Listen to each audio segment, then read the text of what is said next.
Bien, muy buenas noches con todos los presentes. Vamos a iniciar la sesión número 3 del curso de análisis y diseño de edificaciones con aislamiento sísmico. El día de hoy vamos a hablar sobre las propiedades de los aisladores sísmicos. Creo que esta y la clase de mañana completamos básicamente todo el fundamento teórico, se podría decir, ¿no? Propiedades de los aisladores, algún fundamento dinámico, luego viene la parte de alguna metodología, cómo vamos a aplicar o cómo vamos a diseñar, ¿no?, el edificio aislado, pero como les decía en las primeras sesiones, tenemos que conocer eh, propiedades, factores, algunos valores, algunas definiciones importantes para poder entrar al diseño en sí. Ahora, eh, es importante porque si no después vamos a estar en el aire, ¿no? ¿Por qué? Porque son bastantes definiciones que se manejan en ese tema. Sin embargo, como también les había comentado al principio, es posible, vamos a llegar al objetivo del curso. ¿Ya? Entonces vamos a comenzar con las propiedades de los aisladores sísmicos. Básicamente, cuando se produce un movimiento sísmico, los aisladores se van a deformar lateralmente, ¿no? Eso lo vimos en las dos características principales de los aisladores, ¿no? Que tiene un gran desplazamiento o deformación lateral, horizontal, y puede resistir una gran carga axial o vertical, ¿no? Eso lo dijimos. Entonces, cuando se produce un sismo, estos aisladores se van a deformar de forma lateral, ¿no? El cual van a producir una fuerza cortante proporcional a la rigidez de cada dispositivo. Y la suma de todas estas fuerzas cortantes que ha desarrollado cada dispositivo va a ser la fuerza cortante total que se transmita al bloque aislado, o sea, al edificio. ¿Ya? La respuesta dinámica de un edificio aislado básicamente lo gobierna o lo establece o está dominada, se podría decir, gobernada sería la palabra, ¿no?, adecuada, principalmente por las propiedades de estos aisladores sísmicos. ¿Ya?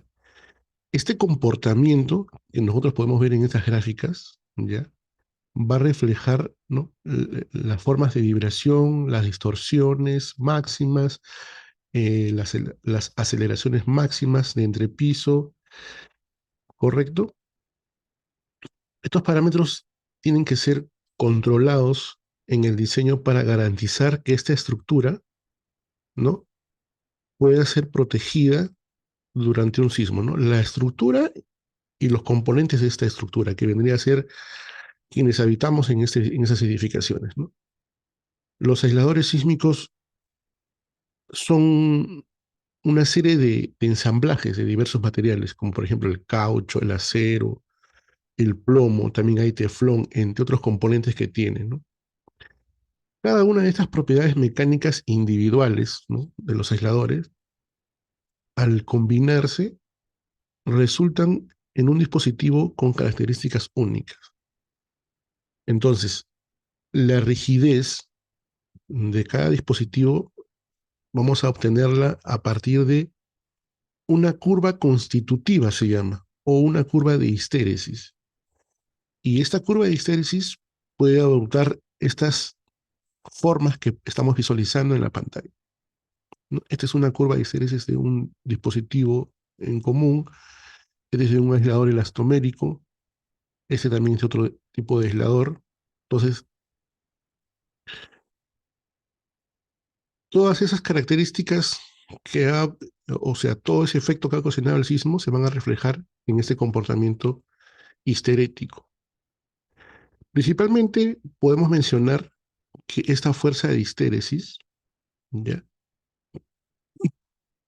perdón, ¿ya?, que, o bueno, los elementos que la componen serían la fuerza de histéresis, la fuerza de fluencia también, fuerza de fluencia, tenemos también el desplazamiento de fluencia, tenemos la rigidez elástica, tenemos la rigidez post-fluencia, la energía que disipa cada dispositivo, ¿no? Es una energía, se le llama energía disipada por ciclo, ¿ya? Se debe tener en cuenta que estas curvas de histéresis van a depender del tipo de, de dispositivo que vamos a utilizar para aislar el edificio, ¿ya? Y obviamente vamos a ir describiendo poco a poco cada una de sus propiedades.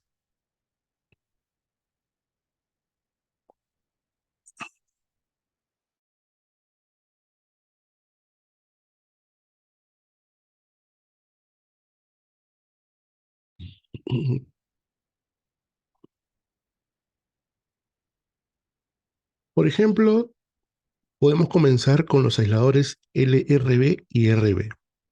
Ya, esta parte la voy a hacer bien detenidamente. No creo que suene un poco aburrido porque hay harta información, hay bastante información. ¿Ya? Eh, esta gráfica que vemos aquí, y tenemos que aprenderla bien, es una de las que tenemos que conocer, es una curva de histéresis de un aislador elastomérico con núcleo de plomo LRB. ¿Ya?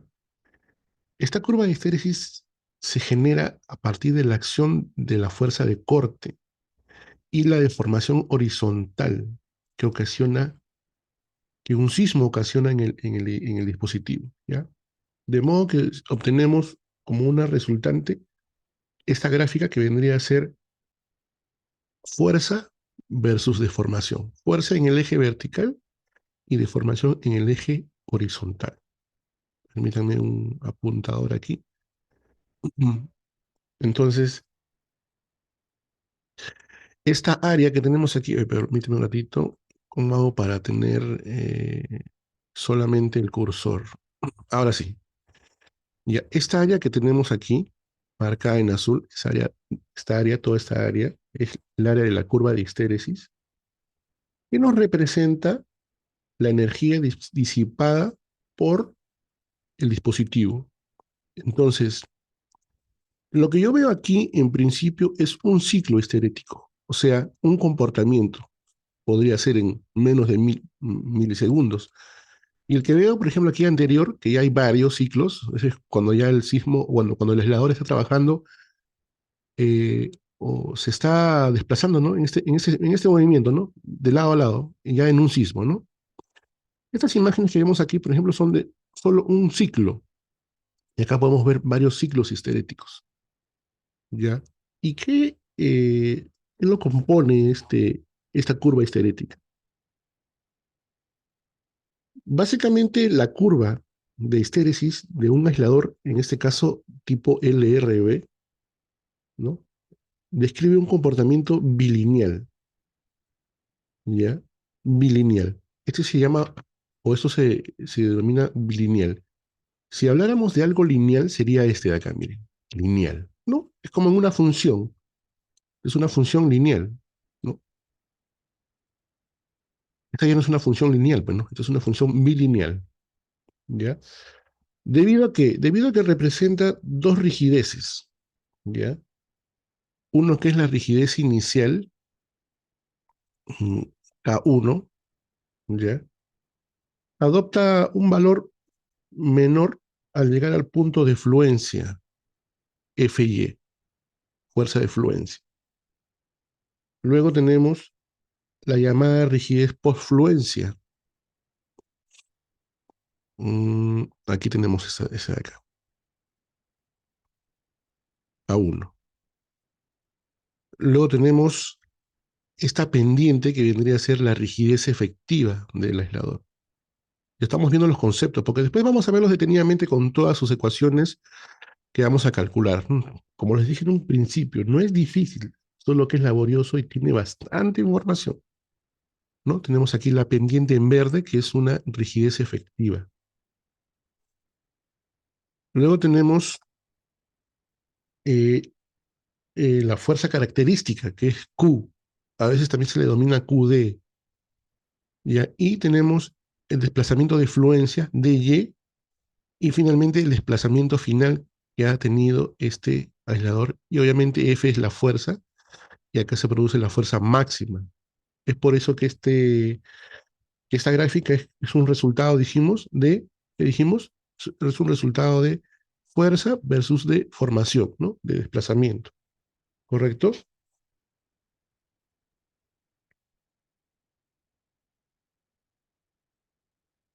Ah, claro esta parte, ¿ya? Ahora, a diferencia de un aislador LRB, podemos ver un aislador RB, ¿ya? Es una curva de histéresis de aislador elastomérico con caucho natural. Pero obviamente este es lineal, pero es un ciclo, ¿ya? Cuando vean solamente una gráfica es porque es un ciclo, ¿no? Y cuando vean una gráfica como esta, es porque acá se ha producido varios ciclos. O sea, ha dado toda la vuelta, ¿no? Todo el giro. La curva de histéresis de un aislador tipo RB, básicamente, como podemos ver, se idealiza como una curva lineal porque la fuerza de histéresis o la fuerza característica es muy pequeña y se desprecia. No, aquí no tenemos Q, no tenemos esa fuerza característica que aquí tenemos. Porque esta fuerza característica o fuerza de histéresis es casi nula, ¿ya? En este caso, el valor que adopta Q, el valor de la fuerza característica, no depende del núcleo del plomo, sino del caucho natural. Esa es la diferencia. Y la razón de amortiguamiento en estos aisladores RB, ¿ya? También se desprecia debido a que el caucho natural presenta una razón de amortiguamiento ya incluida alrededor del 5%. ¿Ya? Aquí, a comparación de este LRB, nosotros podemos considerar una razón de amortiguamiento que va desde 5 hasta 30 como máximo, según los catálogos, según las fuentes de los libros, según los expertos, los que ya han diseñado edificios, los que han comprobado, los que han llevado a los aisladores a ensayar, ¿no? Se puede adoptar hasta un 30%, pero lo recomendable está entre 10, 15 y 20% de amortiguamiento. En este caso, aquí está en función del plomo, aquí está en función del caucho. Entonces aquí sería, se podría decir, su amortiguamiento inherente y ya va hasta alrededor del 5%, ¿correcto? Es por eso que aquí está como que no consideramos este aspecto.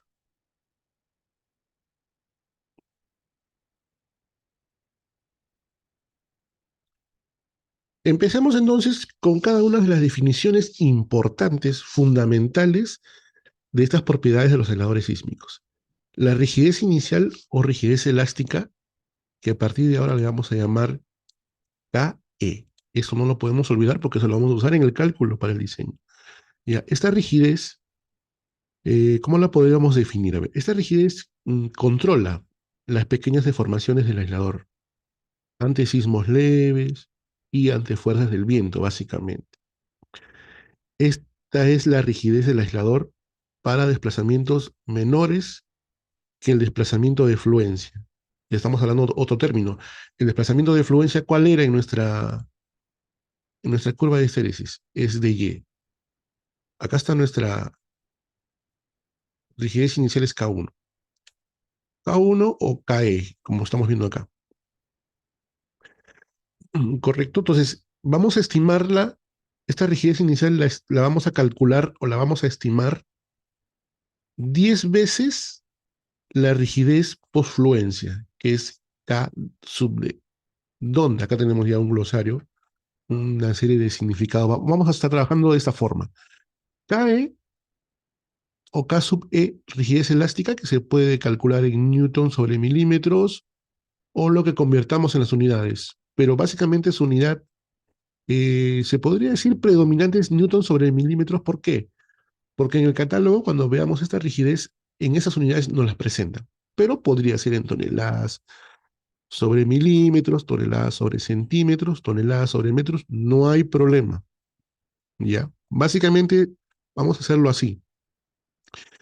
Cada propiedad del aislador se va a presentar con una unidad, como que una unidad matriz, ¿ya? Y después podemos hacer la conversión de acuerdo a qué unidades nosotros trabajamos en el programa, en el ETABS o en los cálculos, ¿ya? No hay ningún problema con eso.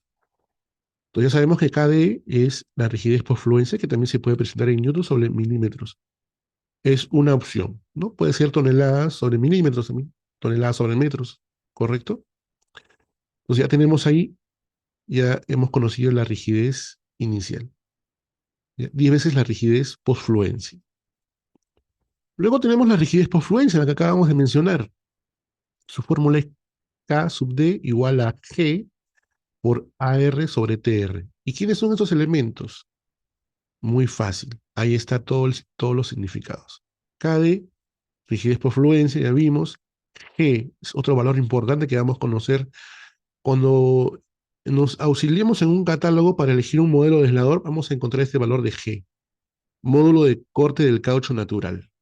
Ahorita solamente vamos a definirlos porque después vamos a encontrar un valor referencial, un valor estándar que también se utiliza o un rango de valores que podríamos utilizar para el cálculo. Por ahora, solo conozcámoslo. Luego tengo A sub R, que es el área en planta del caucho, en milímetros al cuadrado. Y estamos hablando de área, es por eso que las unidades están al cuadrado. ¿Correcto? Luego tengo TR, que es la altura total del caucho, en milímetros. Aparte, esta altura total del caucho la puedo calcular como N por T sub I, donde N es el número de capas del caucho y T sub I es el espesor de capas de caucho que está en milímetros. Obviamente, el número solamente es número, ¿correcto? No es que sea dimensional, solo que está en número,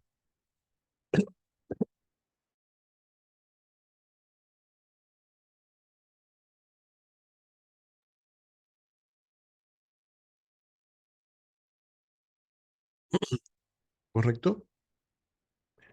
Esta rigidez por fluencia es la pendiente, o también le llaman rigidez efectiva.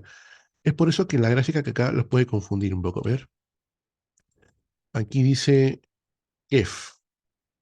Ese KEF o KF, rigidez efectiva, es esa rigidez por fluencia. ¿Ya? ¿Por qué? Porque es la pendiente de la curva de histéresis, el cual es para los desplazamientos mayores que el desplazamiento de fluencia de Y.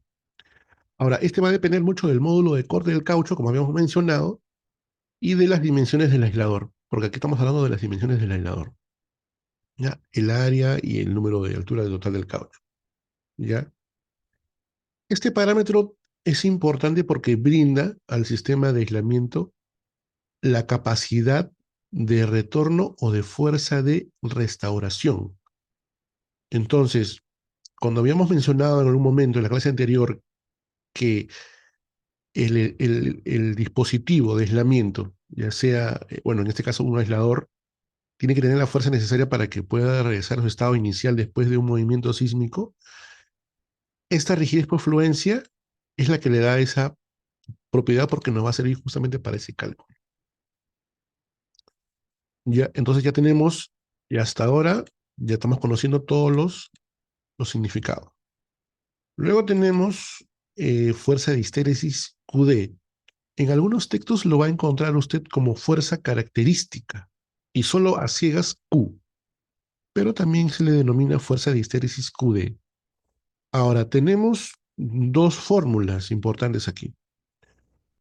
Una para aisladores tipo LRB, aquí está, en donde sigma sub Y por A sub P. ¿Quién es sigma? El esfuerzo de fluencia del plomo, porque los aisladores tipo LRB tienen plomo y los RB no tienen plomo. Ajá. Ahí el detalle, ¿no? Y A sub P, perdón, es el área del corte del plomo. Entonces aquí está en función del plomo, igual que vimos la gráfica hace rato. Ahora, para aisladores tipos RB, tenemos QD igual a 0,05 por G por AN. ¿Quién es G? El módulo de corte de la goma o del caucho. Aquí ya cambió. Como acá no tiene plomo, acá está en función del caucho. ¿Quién es G? El módulo de corte del caucho. ¿Y quién es AN? El área neta en planta del caucho. Prácticamente ya cambió la función, ¿no? Va a estar en función netamente del caucho. Ahora, esta fuerza de histéresis eh, prácticamente representa la fuerza límite para la conducción no deformada del aislador. En el caso de los aisladores con núcleo de plomo, ¿no?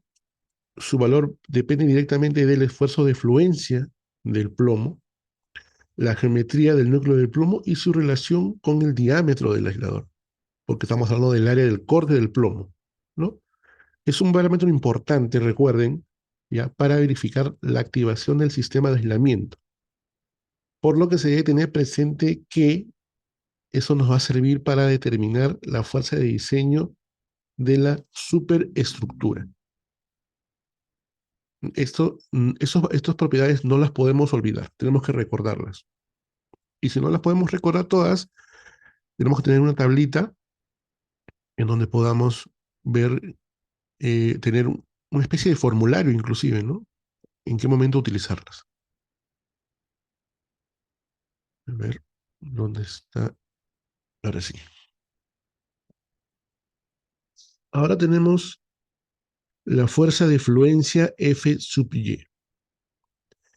Esta es la máxima fuerza que representa o que presenta el aislador para el estado de rigidez inicial.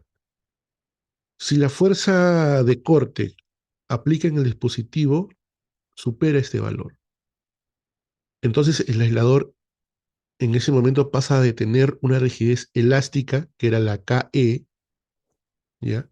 Que era la KE, a tener una rigidez post-fluencia, que es la que vimos hace rato, KD. En el caso de los aisladores elastoméricos con núcleo de plomo, que es los que vamos a utilizar, la fuerza de fluencia va a depender tanto de la goma como del plomo. Ojo, ¿ya? En el caso de los aisladores naturales sin núcleo de plomo RB, que vamos comparando, solo va a depender de la goma, ¿ya?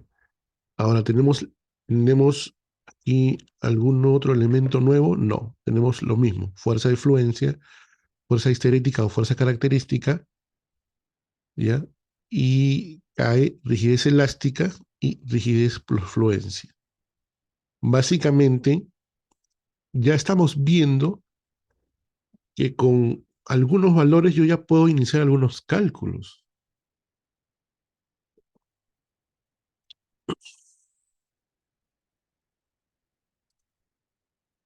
Rigidez efectiva KEF.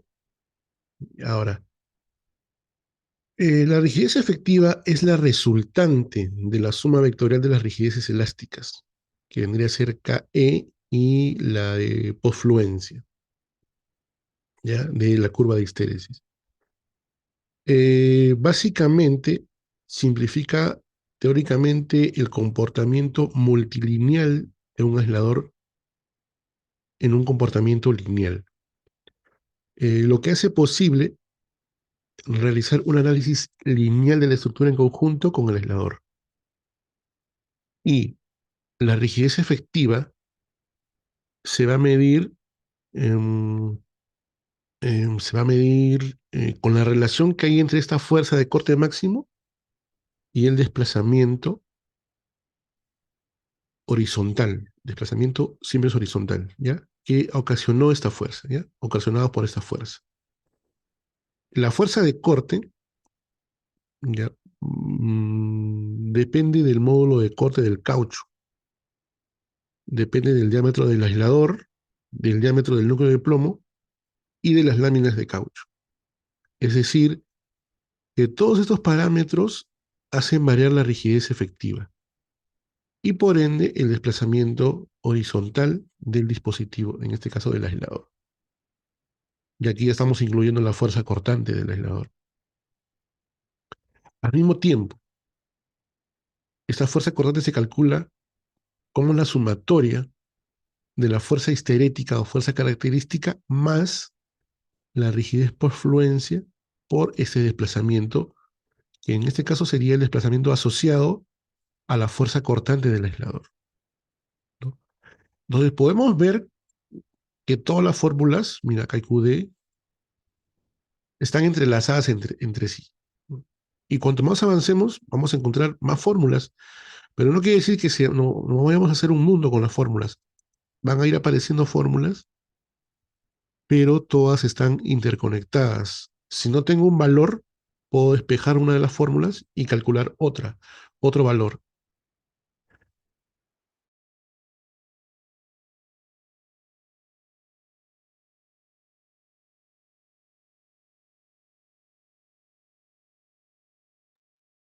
¿No?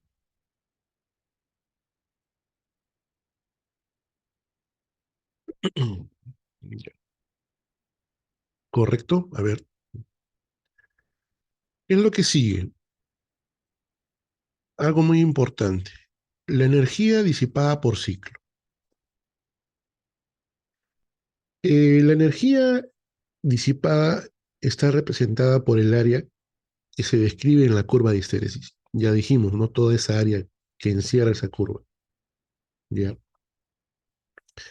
Que prácticamente completa un ciclo de carga y un ciclo de descarga, ¿ya? Porque cuando el sismo actúa, el dispositivo empieza a moverse, ¿no? Horizontalmente. Ahí comienza la carga y la descarga es cuando se va disminuyendo la velocidad y se va deteniendo, ¿no? Hasta que se queda quieto y regresa a su estado inicial. Esta energía se obtiene mediante un análisis geométrico de esta curva idealizada, porque es una idealización y básicamente depende de la fuerza de histéresis o de la fuerza característica. ¿Cuál es la fuerza característica? QD. Acá la tenemos. ¿Dónde está el apuntador? Aquí está. QD. ¿Ya? Y del desplazamiento horizontal del aislador. El valor de la energía disipada por ciclo, que a partir de ahora le vamos a llamar EDC, ¿ya? Depende tanto del núcleo del plomo y lo que lo resalta es que a mayor diámetro del plomo vamos a tener mayor energía disipada. Entonces, ¿qué nos convendría en este caso? Que mi dispositivo tenga un diámetro un poquito grande para que disipe más energía, ¿correcto? Ya ese dato hay que tenerlo muy en cuenta.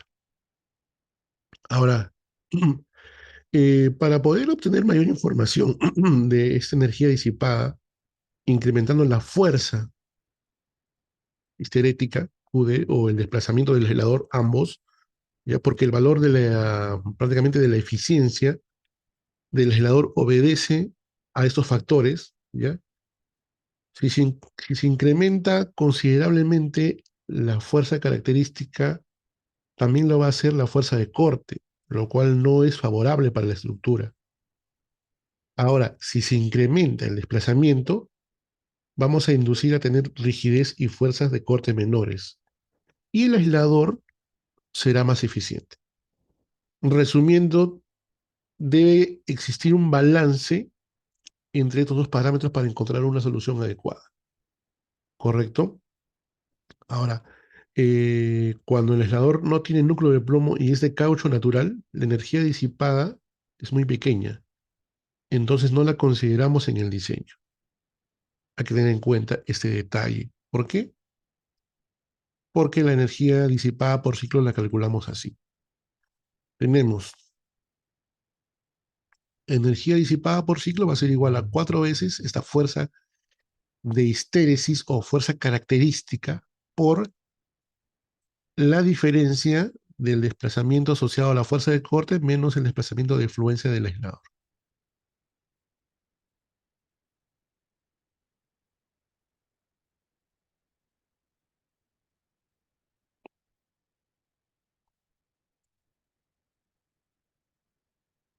Ahora veamos amortiguamiento efectivo. Son bastantes fórmulas, ¿no? Pero es interesante todo lo que vamos a lograr. Este amortiguamiento efectivo es una propiedad abstracta de los aisladores. Al igual que en las estructuras, viene a ser un porcentaje del amortiguamiento crítico. El amortiguamiento es proporcional a la energía disipada o inversamente proporcional al desplazamiento. Es por eso que a mayor desplazamiento, el amortiguamiento se reduce. Miren, en algunas ocasiones, algunos proyectistas suelen incrementar el amortiguamiento para reducir el desplazamiento, elevando el valor de QD, que es la resistencia característica, como vimos en el caso anterior. ¿Ya? Esto no puede ser favorable para la estructura porque vamos a incrementar la fuerza de corte. Entonces, regresamos a lo mismo. Debemos encontrar un equilibrio, ¿ya? Un balance entre estas propiedades. Al momento de asignar valores, de repente podemos asignar valores arbitrariamente, pero hay algunos valores que vamos a asumir, eso sí, cierto, pero tampoco podemos hacerlo tan arbitrario y que haya un desfase grande, porque ahí, en este caso, podríamos incrementar bastante la fuerza de corte. Y eso es lo que queremos evitar. Obviamente, para eso estamos poniendo aisladores, ¿no? Para que la fuerza cortante que se va a producir eh, debido a un sismo sea mínima, es lo que queremos que sea mínima, ¿no?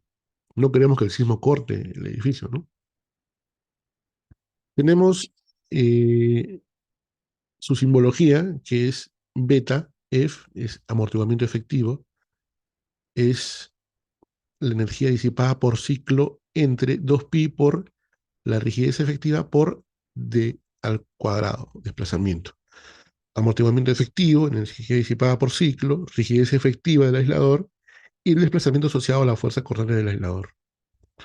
Ya, de repente aquí no vemos el F, que estábamos hablando de la fuerza cortante, pero acá está el desplazamiento, que está relacionado a esta fuerza cortante. ¿Ya? Como les digo, todo está interconectado.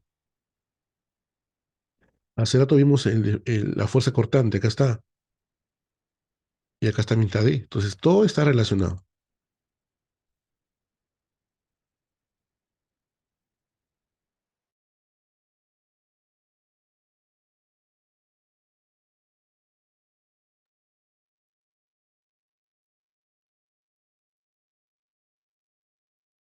El coeficiente de amortiguamiento efectivo horizontal C sub H. Este coeficiente es un parámetro teórico, ¿ya? Que nos va a servir para poder explicar la disipación de la energía de un elemento frente al movimiento. Miren, para el análisis del sistema de aislamiento, este coeficiente de aislamiento se define mediante la siguiente expresión. Ya, vamos a encontrar también en algunos casos, algunos textos, algunas bibliografías, valores que asumen este valor, pero lo mejor es siempre utilizar esta expresión que nos dan, porque esto ha venido de la dinámica, ¿ya? Todo su fundamento está en la dinámica. Entonces tenemos un coeficiente de amortiguamiento efectivo horizontal es igual a la energía disipada por ciclo correspondiente al límite de variación estudiado en newton por milímetro por el periodo de la estructura asociada al límite de variación estudiado. ¿Qué quiere decir este término de límite de variación? Dentro de un momento vamos a ver, y ya habíamos visto, ¿no? los límites, creo, en la clase anterior, o no se los he mostrado. No quiero que se, a ver, eh, creo que sí, ya lo vimos en la clase anterior, pero igual lo vamos a volver a renombrar acá. A ver, ¿dónde estamos? Acá estamos. Mm, Aquí estamos. Ya, ya lo voy a volver a nombrar. Cuando yo voy a realizar el diseño de los aisladores sísmicos, voy a tener unos valores. Vimos con una imagen en la clase anterior, sí. Se los voy a mostrar de nuevo porque no quiero que vuelen. Quiero que estén. A ver, déjenme abrir la clase anterior. Hay una gráfica muy interesante que prácticamente me define todo. Acá está. Sí, desde la clase anterior lo hemos visto. Acá hay unas tablas de la norma. Eso es importante. Entonces, aquí está.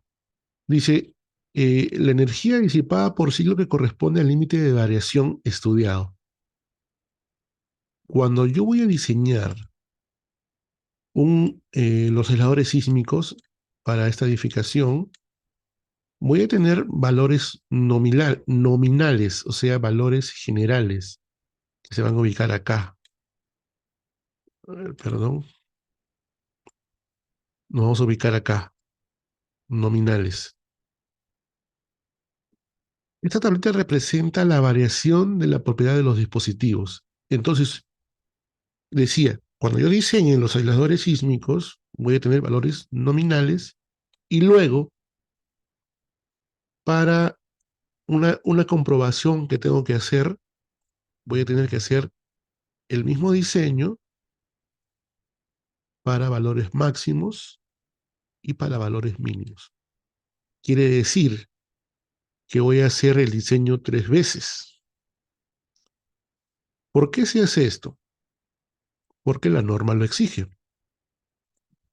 Acá tenemos una tabla de factores ya que nos han dado. Básicamente lo que yo calcule en los valores nominales, después lo voy a llevar a valores máximos con ciertos factores que ya están incluidos en la tabla. Básicamente se está remarcando en esta parte de acá, acá, ¿ya? Para valores mínimos y para valores máximos. O sea, voy a elevar estos factores. Entonces haré prácticamente 3 diseños. A eso se refiere cuando hablamos de límites de variación, ¿ya? Igual va a suceder con el periodo, obviamente. Si tenía un periodo en el límite, en el valor nominal, en valores nominales, cuando lo lleve a valores máximos, tendré un periodo con valores máximos, y cuando lo lleve a un periodo mínimo, valores mínimos, tendré un periodo con valores mínimos. Así va a funcionar este de acá, esto de acá. ¿Ya? Ahora tenemos la rigidez vertical a compresión. Acá tenemos una curva de rigidez vertical a compresión de un aislador elastométrico. Carga versus desplazamiento. Aquí no me lo está dando en kilonewton y aquí el desplazamiento está representado en milímetros. A ver, la rigidez vertical de un aislador mmm, determina las, las deformaciones verticales por cargas de servicio o cargas máximas. ¿Ya? Em, a ver, su función es controlar las deformaciones verticales de cada aislador, ya sean por compresión o por tracción. Eso es un requerimiento importante en el diseño, al igual que verificar las deformaciones diferenciales en todo el sistema aislado. Esta rigidez vertical se determina calculando el factor de forma, el módulo de compresibilidad y el área neta de un aislador. Y ahora, ¿dónde podemos ver las expresiones? Aquí. La ecuación para calcular el valor de la rigidez vertical del aislador es la siguiente. Esta es la ecuación, donde K sub B vendría a ser rigidez vertical a compresión. E sub B es el módulo de rigidez vertical. A sub N, el área neta, que vendría a ser la resta la área reducida versus el área del plomo en milímetros cuadrados, y se calcula con la expresión que aparece aquí. A es igual a pi por b al cuadrado entre 4 menos pi por d al cuadrado d sub p, perdón, entre 4. Ahora, todos estos valores, ¿dónde los voy a encontrar? Los voy a encontrar en catálogos. Por ejemplo, si hagamos área del plomo, lo tengo que encontrar en un catálogo, según el modelo, el tipo de dispositivo que yo he elegido para mi diseño. Igual, el módulo EC, acá está EC en el módulo de rigidez vertical, tengo EC y tengo rigidez. ¿EC qué es? Es el módulo de compresión efectivo del aislador. Acá hemos puesto que hay varias formas de evaluar el valor de S que han sido propuestas por distintos autores, pero la más estándar, se podría decir, es la ecuación desarrollada por James Kelly. Hay un libro de James Kelly que habla específicamente de aisladores. S es igual a E sub 0 por 1 más 2K S al cuadrado. Que es K, acá en este caso, K minúscula, no mayúscula, es constante empírica dependiendo del módulo de corte. Acá mencionamos a otro autor. Linley recomienda las siguientes expresiones, y aquí ya metemos al tema del caucho. ¿Por qué? Pues el módulo elástico es igual a 4 veces el módulo de corte del caucho. Tenemos acá ya valores. Esto también lo vamos a encontrar en algunas de tablas que están dentro de los manuales o catálogos de los aisladores. Y ya estos valores referenciales, porque también podríamos calcularlo. Pero básicamente estos valores, o todo este tema, esta parte de acá, me lo va a dar un catálogo. Miren, si esta constante es empírica K es 0,90, va a ser 0,90 si el módulo de corte del caucho G sea menor o igual a 0,05 KSI. ¿Y ya? Entonces va a estar en función del módulo de corte del caucho. En algunos libros me recomiendan que esté, a ver, que este módulo del corte, para que funcione bien un sistema de aislamiento, esté en este valor, en este rango. Pero aún así podríamos hacer las pruebas con otros valores. Tendría que ser en este rango. Es lo recomendable, lo que dicen algunos autores. ¿Ya? Tenemos otro valor, otro factor, que es el factor de forma. Acá también, condicionado, si tiene núcleo de plomo, usaré esta expresión. Y aquí, si no tiene núcleo de plomo, usaré esa expresión. Ahora, ¿quién me da estos valores? O él, volvemos a lo mismo, un catálogo. ¿Por qué? Porque acá me habla de diámetro bruto del aislador, sin cobertura de caucho, diámetro del plomo. Eso solo aparece en un catálogo. Bueno, también aparece en un libro que habla obviamente de aisladores, pero igual, va a depender mucho de el tipo de dispositivo que voy a utilizar en el diseño. ¿Correcto? Me fui para atrás. ¿Cómo? A ver. Ahora sí. Ahora veamos el coeficiente de amortiguamiento efectivo vertical. El que vimos aquí era el horizontal. Ahora veamos el vertical.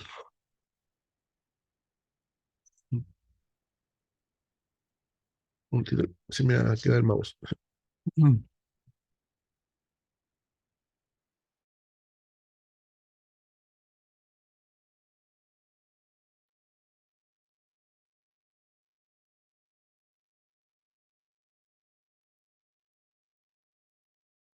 Este coeficiente de amortiguamiento efectivo vertical CV es una propiedad inherente del dispositivo, ¿ya? Y esto lo vamos a determinar en función a la razón de amortiguamiento vertical. Eh, Se debe porque la rigidez vertical es alta, es muy alta, ¿ya? Es lo que soporta un aislador, ¿no? Una rigidez alta, ¿ya? Y las deformaciones a compresión son mínimas. Entonces, por eso la energía disipada es pequeña. Podemos estimar que este valor de razón de amortiguamiento vertical va a estar alrededor del 1%. ¿Qué tenemos aquí? Coeficiente de amortiguamiento vertical, CV, rigidez vertical del dispositivo, que es alta, el valor es alto, y luego tenemos W, que ya viene a ser carga máxima por tipo de aislador. Y esto lo vamos a calcular con datos de la edificación, ¿no? Carga muerta más el 50% de carga viva. Y con el valor de la aceleración de la gravedad, en este caso, 9.810 milímetros sobre segundo al cuadrado. Fuesen las unidades que fuesen, siempre tenemos que ver en la manera que esas unidades estén en armonía. Obviamente, yo puedo utilizar acá también igual toneladas, milímetros, centímetros, metros. Eso no hay problema. A ver, ahora veamos el tema de los aisladores planos deslizantes PTFE. Ya, acá tenemos su curva histerética. Particularmente la curva histerética de estos aisladores tienen un comportamiento también bilineal, ya que se parametriza por la fuerza de fricción y el desplazamiento, ya que son sometidos, bueno, que los someten estos dispositivos, ¿no? También es muy usual una curva histerética experimental, le llaman, en donde el primer ciclo de histéresis tiene una fuerza mayor al resto de los ciclos. O sea, ¿cómo sería esto de acá? Un lápiz, acá está. Mire, esta gráfica, eso de acá, es el primer ciclo de histéresis. Y empieza otra vez. Y el segundo puede ser que se produzca así. Entonces, es usual que en esos aisladores planos el primer ciclo sea grande y los demás sean pequeños o los demás sean menores al grande, ¿no? Porque esto va a actuar así, ¿no? Podría incrementarse. Ese es su ciclo.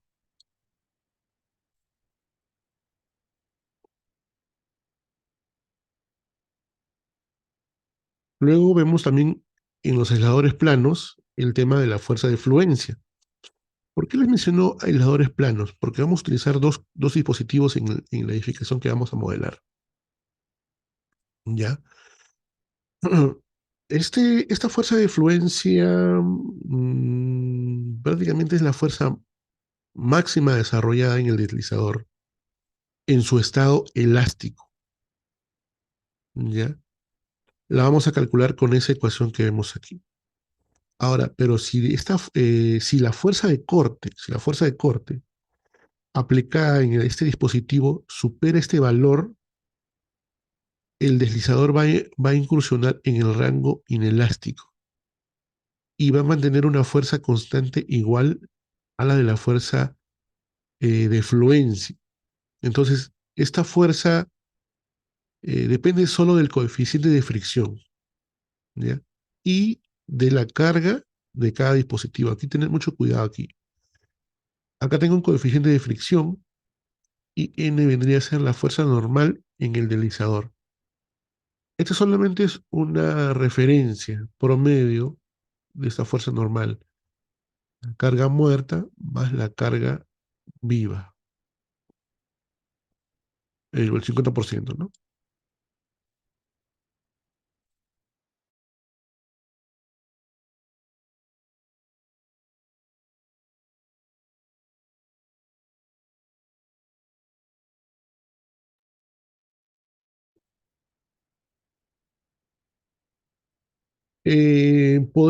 Podríamos decir que el coeficiente de fricción no es un valor constante, porque va a depender de la velocidad del movimiento y la presión sobre el teflón. ¿Ya? Esta figura que vemos aquí es el comportamiento del coeficiente de fricción en un deslizador. Es un ensayo que se realizó, ¿ya? En donde podemos apreciar que no existe un valor único de coeficiente de fricción.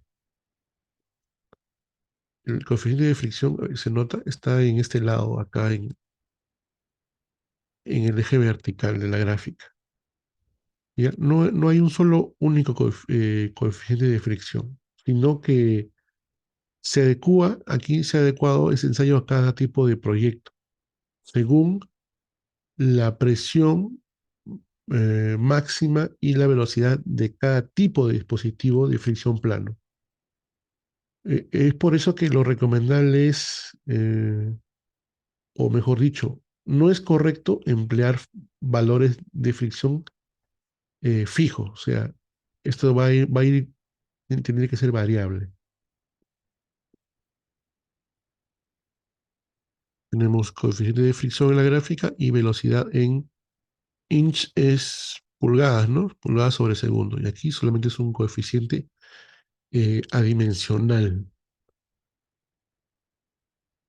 Luego tenemos la rigidez efectiva. Estamos ahora en los aisladores, ¿ah? No vayan a pensar que estamos repitiendo estos valores. Estamos con los aisladores de planos deslizantes. La rigidez efectiva de estos deslizadores está relacionada ¿con quién? Con la fuerza máxima por fricción que se va a producir entre el desplazamiento máximo del dispositivo. ¿Ya? Aquí los valores de rigideces efectivas de los deslizadores son mucho menores de los valores de los veladores LRB. Entonces, hay que tener presente que esta es una variable hipotética. ¿Por qué? Porque cuando se supera la rigidez inicial, a ver, cuando se supera la rigidez inicial, el dispositivo no va a presentar oposición alguna al movimiento y esta rigidez efectiva se aleja del comportamiento real del deslizador. Sin embargo, es útil para análisis y estimación de propiedades nada más, de propiedades en el rango lineal nada más. ¿Ya? Esta rigidez efectiva la vamos a calcular, vemos de nuevo el valor del coeficiente de fricción por el número, perdón, por n, que es la carga vertical, la carga axial sobre el aislador, entre el desplazamiento. Ahora también podemos ver el tema del amortiguamiento efectivo, ¿ya? Son valores que vamos a asignarle al diseño, ¿ya? Este amortiguamiento efectivo está relacionado con su energía disipada, ¿ya? Recuerden que la energía disipada es el área de la curva histerética del deslizador. En este caso, acá teníamos esta de acá, esta área, la energía disipada. Aquí, a ver, aquí hay un poquito de, a ver, aquí los valores de razón de amortiguamiento de un deslizador, miren, a comparación con los dispositivos de los heladores, am, a ver, ¿cómo podríamos, esto es distinto, a ver,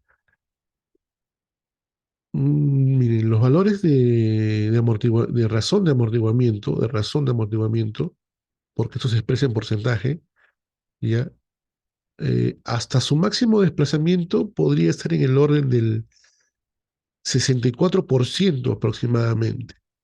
Es un valor muy superior a los valores típicos de razón de amortiguamiento de un aislador sísmico. ¿Qué dijimos hace un momento? Hasta un 30% podríamos asumir, ¿no? Acá no. Acá podría estar alrededor del 64%, ¿ya? Aquí hay que tener en cuenta ese detalle. Es bastante, ¿ya? ¿Cómo lo calculamos? Amortiguamiento efectivo, 2 sobre pi menos el coeficiente de fricción por la carga vertical entre pi por d, que es desplazamiento, por la rigidez elástica inicial. ¿Ya? A ver, si nos damos cuenta, ya, el valor de la rigidez inicial del aislador es elevado, ¿no? El valor de la rigidez, porque resiste bastante rigidez. ¿Ya? Si nos damos cuenta, eh,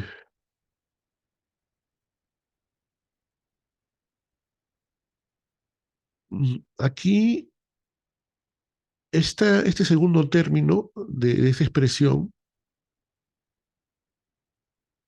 podría tender a cero, ¿ya? Porque la rigidez es grande, ¿ya? Porque serían 2pi,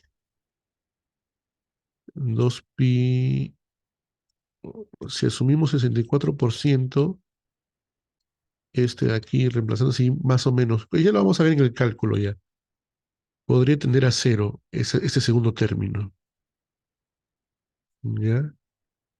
Hay que verlo en el cálculo. Ahora vamos a entrar al sistema de aislamiento.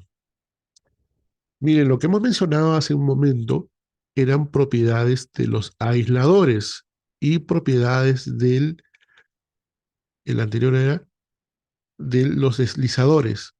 Ahora vamos a entrar a las propiedades del sistema. ¿Ya? Bueno, se está un poco agrandando el tema de las definiciones y las fórmulas, ¿no? Pero no hay problema con eso. ¿Ya? Pierdan cuidado.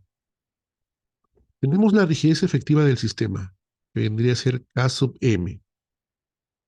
Básicamente, mire, yo les voy a decir un secretito. Cuando veamos M como sub, estamos hablando básicamente del sistema, en algún término, ¿ya? Casi siempre va a ser así. Entonces, esta rigidez efectiva vendría a ser la rigidez efectiva global del sistema de aislamiento. ¿Cómo la obtenemos? La vamos a obtener como la resultante de la suma de las rigideces horizontales de los dispositivos. Entonces, miren, estamos en la diapositiva 26. Lo voy a anotar por acá un ratito. Mm, ya, 26. Ya. Quiero que entiendan algo muy bien. Eh, la sumatoria de las rigideces efectivas de cada aislador. Está claro, ¿no? No necesitamos retroceder, pero por si acaso. Me voy a ir hasta el aislador. Acá está. Esta es la rigidez efectiva de un aislador.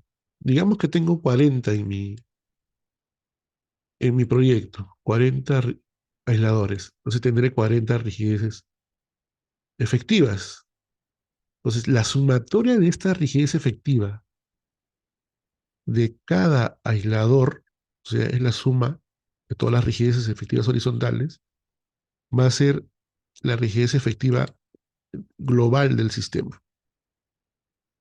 Estamos de acuerdo, ¿no? Estamos bien, ¿no?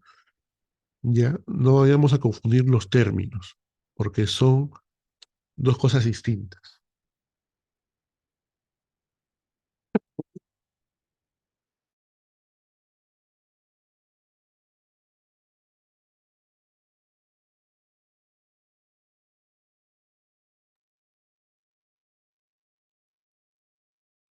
No tenemos incluso, ¿no?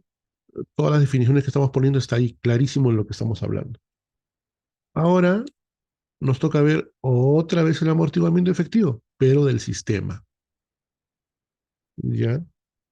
Miren, la norma es 031, la norma técnica de aislamiento sísmico, define como valor de amortiguamiento viscoso equivalente, así lo llaman, ¿ya? Que corresponde a la energía disipada en respuesta cíclica del sistema de aislamiento, ¿ya? Y la vamos a calcular con la siguiente expresión, donde beta sub m, ahí está m, representa el sistema, es el amortiguamiento efectivo del sistema expresado en porcentaje, ojo, la sumatoria de la energía total disipada del sistema de aislamiento durante un ciclo completo, ¿ya? Se calcula como el área del ciclo esterético de desplazamiento en newtons por milímetro. K sub m es la rigidez efectiva del sistema, estamos con el sistema, y dm es el desplazamiento traslacional. ¿Correcto? Estamos bien, ¿no? Yo creo que está más que claro. Ahora tenemos el desplazamiento traslacional. Miren, podría ser confuso ver tantos desplazamientos en el cálculo, pero no es así, ¿ya? Mm, a ver, un momento.